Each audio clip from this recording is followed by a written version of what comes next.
Hello and welcome to Kalika classes. इस video में हम लोग कूलॉम्स लॉ के बारे में अध्ययन करेंगे। I would like to request any one of you if want to see the same topic that is Coulomb's law in English then they can easily switch to the same topic namely Coulomb's law in the English version. तो आइए हम लोग देखते हैं कि Coulomb's law क्या होता है, कूलॉम्स लॉ की ज़रूरत क्यों पड़ती है और कूलॉम्स लॉ कहना क्या चाहता है वास्तव में।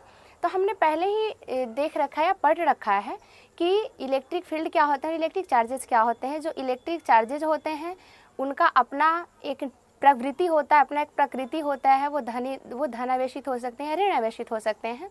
उसी तरह हर आवेशों के पास उनका एक अपना क्षेत्र होता है, यानी कि हर इलेक्ट्रिक चार्जेस के पास अपना इलेक्ट्रिक फील्ड होता है।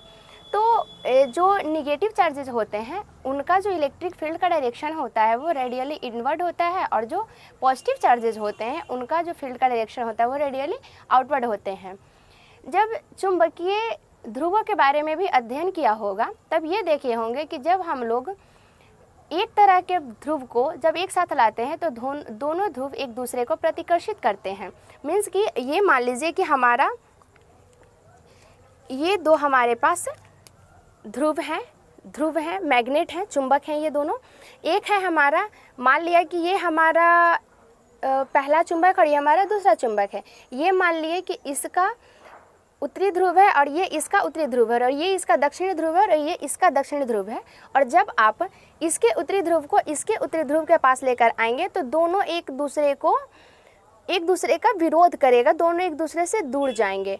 और जब दोनों के दक्षिणी ध्रुव को लेकर अपने आएंगे एक साथ तो ये एक दूसरे से दूर करेंगे। और जब यही उल्टा कर देते हैं, जब इसके उत्तरी ध्रुव को इसके दक्षिणी ध्रुव के पास लेकर आते हैं तो दोनों एक दूसरे को आकर्षित करेंगे। और जब हम लोग इसके उत्तरी ध्रुव को इसके दक्षिणी ध्रुव के पास लेकर आएंगे तो ये दोनों एक दूसरे को आकर्षित करेंगे। तो इसी तरह का जो प्रवृत्ति होता है वो हमारे आवेश में भी देखे जाते हैं। जब हम एक तरह के चार्जेस को किसी भी स्पेस में रखते हैं तो वे एक दूसरे पे एक रिपल्सिव फोर्स लगाते हैं, जिसके वजह से वो कभी भी एक दूसरे के पास नहीं आ पाते हैं। और जब हम दो विपरीत प्रवृत्ति के प्रकृति के, एक मान लीजिए कि ऋणावेश है, एक है हमारा धनावेश है, जब हम इन दो विभिन्न तरह के आवेशों को एक साथ स्पेस में रखते हैं तो दोनों आवेशों पर एक बल लगता है, और उसी बल का जो परिमाण होता है उसी को हम लोग काउंट करते हैं कूलॉम्स लॉ की सहायता से। तो आइए हम लोग पहले देखते हैं कि चार्जेस का एक दूसरे पे इफेक्ट कैसा होता है, उसके बाद हम लोग देखेंगे कि कूलॉम्स लॉ क्या होता है। सो लेट अस सी। ये माना कि हमारे पास एक हमारा पॉजिटिव चार्ज है, ये हमारा Q1 है, और ये भी हमारा पॉजिटिव है Q2 चार्ज है। तो इसका ये जो पॉजिटिव यानी कि ये जो धन आवेश है इसके जो क्षेत्र होते हैं उसका डायरेक्शन कैसे होता है, रेडियली आउटवर्ड। ओके, तो ये और ये जो दोनों चार्जेज हैं, ये और ये जो दोनों चार्जेज हैं, इनमें बल कैसे लगेगा। एक का ऐसे ये धक्का इसको दे रहा है तो ये भी क्या करेगा, एक दूसरे को ऐसे ऐसे धक्का देगा। इसका मतलब है कि अगर इस चार्ज की बात करेंगे तो इस चार्ज की वजह से इस चार्ज पर कोई ना कोई बल का अनुभव हो रहा होगा, और अगर हम लोग इस चार्ज की बात करेंगे तो इस चार्ज की वजह से इस चार्ज पर कुछ ना कुछ बल का अनुभव हो रहा होगा। तो ये जो बल होगा, इस बल का परिमाण क्या होगा, उसी को हम लोग कैलकुलेट करने के लिए कूलॉम्स लॉ की सहायता लेते हैं। तो अब हमारे पास है, मान लिया कि ये निगेटिव चार्ज है और ये हमारा निगेटिव चार्ज है, तो इसके फील्ड का डायरेक्शन कैसा होगा, वो होता है रेडियली इनवर्ड। तो इसमें भी यही केस आ जाएगा, क्योंकि दोनों का सेम नेचर है तो ये एक दूसरे को प्रतिकर्षित करेगा। दोनों के बीच में क्या हो जाएगा, प्रतिकर्षण, यानी कि रिपल्सन। इन दोनों के बीच में भी क्या हो जाएगा, प्रतिकर्षण, यानी कि रिपल्सन। ओके, तो अब हम लेते हैं दो चार्जेस, ये माने कि हमारा पॉजिटिव है और ये माने कि ये वाला हमारा नेगेटिव चार्ज है। तो इसका जो फील्ड का डायरेक्शन होगा वो कैसे होगा, रेडियली आउटवर्ड, और इसका जो होगा वो रेडियली इनवर्ड होगा। तो चूँकि इन दोनों का जो प्रवृत्ति है, जो प्रकृति है वो क्या है, विपरीत है, एक धनावेशित है तो एक ऋणावेशित है, तो ये दोनों के बीच में कैसा बल लगेगा, आकर्षित करने वाला। ये इसको आकर्षित करेगा और ये इसकी ओर आकर्षित होगा, ठीक है, और ये इसकी ओर आकर्षित होगा, यानी दोनों के बीच में एक आकर्षण बल लगेगा, ठीक है। ये पॉजिटिव वाला चाहेगा कि हम निगेटिव को खींच लें और निगेटिव चाहेगा कि हम पॉजिटिव को खींच लें।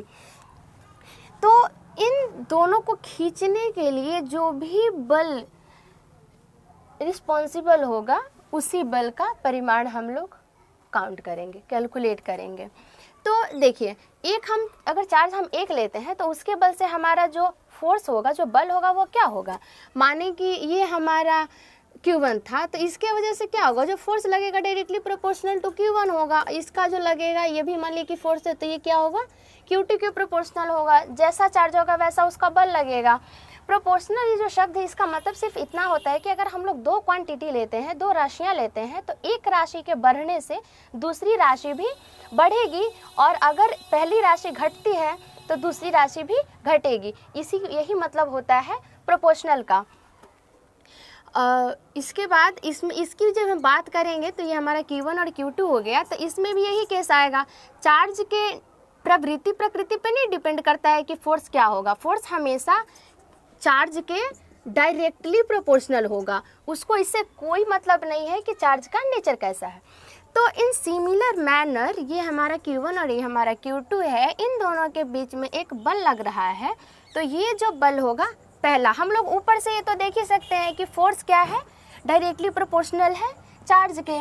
और यहाँ पे भी हम लोग ये देख सकते हैं कि जब ये फोर्स है Q1 के डायरेक्टली प्रोपोर्शनल होगा, और ये जो फोर्स रहेगा वो क्या रहेगा, Q2 के डायरेक्टली प्रोपोर्शनल। अब एक बात आती है कि ये जो दोनों आवेश हैं, इन दोनों के बीच में दूरियां कितनी हैं। तो हम इसको मानते हैं कि ये दोनों एक दूसरे से r दूरी पर है। r दूरी दोनों के बीच में, दोनों आवेश के बीच में जो दूरी है वो r है, ठीक है। दूरी का मेजरमेंट क्या होता है, सेंटीमीटर, मीटर, ये सब जो मात्रक पढ़े हैं, SI मात्रक वो। तो ये क्या हुआ, जब आप दोनों को एक जगह करेंगे तो ये हमारा क्या आता है कि force directly proportional to multiplication of both the charges, means दोनों आवेशों के गुणा करने पर जो भी हमें परिणाम प्राप्त होता है उसी के डायरेक्टली प्रोपोर्शनल होगा बल का परिणाम, ठीक है। और अब जो डिस्टेंस इन दोनों के बीच में जो दूरी है, जो r है, तो जो फोर्स का जो फोर्स है वो कैसे डिपेंड करता है, उसके इन्वर्सली स्क्वायर पर डिपेंड करता है, जिसको हम लोग कहते हैं कि बल दूरी के व्युत्क्रम के वर्ग के अनुपात, उसके व्युत्क्रमानुपात में उसके वर्ग के बराबर होता है। तो इससे जब हम एक जगह करेंगे तो हमारे पास क्या रिजल्ट आता है, F directly proportional to Q1 Q2 divided by R square. Okay, तो हम लोग ये पहले देखे होंगे, ये जो हमारा कूलॉम्स लॉ का जो परिभाषा है वो क्या कहता है कि जब फ्री स्पेस में दो चार्जेस रख दिए जाएं, एक Q1 और एक Q2 हो, तो उन पे जो बल जिनके बीच में जो दूरी हो, अगर r दूरी पर दो चार्जेस रख दिए जाते हैं तो उनका जो बल होगा, उनके बीच में जो बल लगेगा वो उन दोनों के चार्जेस के गुणनफल के समानुपाती होगा, यानी डायरेक्टली प्रोपोर्शनल होगा, और उन दोनों आवेशों के बीच की दूरी r के व्युत्क्रमानुपाती का वर्ग होगा, ठीक है। तो कूलॉम्स लॉ ने इलेक्ट्रोस्टैटिक की तरह जो ये इलेक्ट्रोस्टैटिक में जो नियम दिया था वो ये कहता है कि दो चार्जेज को स्पेस में r दूरी पर रख दिया जाए तो F जो बल लगेगा वो दोनों के गुणनफल के समानुपाती होगा और उनके बीच के दूरियों का उसके स्क्वायर का व्युत्क्रमानुपाती होगा। ठीक है, तो हम लोग इस वीडियो में बस इतना ही बात करेंगे और हम लोग ये जान रहे हैं कि जो बल होता है वो एक वेक्टर क्वांटिटी है। ठीक है, जो हम लोग पहले पढ़ ही रखे होंगे कि ये हमारा डिराइव्ड है तो ये हमारा डिराइव्ड नहीं है। तो एक आधारी राशि होती है, व्युत्पन्न राशियाँ होती है। तो इसी तरह से ये क्या है हमारा ये नहीं, एक स्केलर और एक स्केलर नहीं होता है, एक स्केलर और एक वेक्टर होता है। ठीक है, तो जो हमारा बल है वो वेक्टर क्वांटिटी है। तो वेक्टर क्वांटिटी क्या होता है, जिसमें मैग्नीट्यूड भी होता है और डायरेक्शन भी होता है। ठीक है, तो हम लोग फोर्स के इस गुण का डिस्कशन नेक्स्ट वीडियो में करेंगे। Okay, and thank you for watching this video.